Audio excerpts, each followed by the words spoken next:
لیاتی یوم القیامت بقرونہا واشعارہا واضلافہا، فرمایا اس لیے کہ قیامت والے دن یہ جو قربانیاں ہیں یہ اپنے سینگوں سمیت آئیں گی،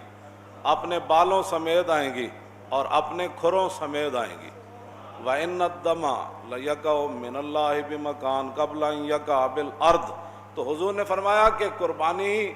آگے فرمایا فَطِيبُوا بِهَا نَفْسًا، اس کے بعد فرمایا قربانی خوش دلی سے کیا کرو، قربانی خوش دلی سے کیا کرو، اس لیے کہ قربانی کا خون بعد میں زمین پر گرتا ہے، اللہ کے ہاں وہ پہلے قبول ہو جاتی ہے۔ استفرحوا ضحایاکم فإن مطایاکم علی الصراط، حضور نے فرمایا کہ اپنی قربانیاں تر و تازہ اور صحت مند خریدا کرو، اپنی قربانیوں کو صحت مند بنایا کرو، موٹا تازہ کیا کرو، فإنہا مطایاکم علی الصراط، اس لیے کہ یہ پل صراط تمہیں سواریوں کا کام دیں گی۔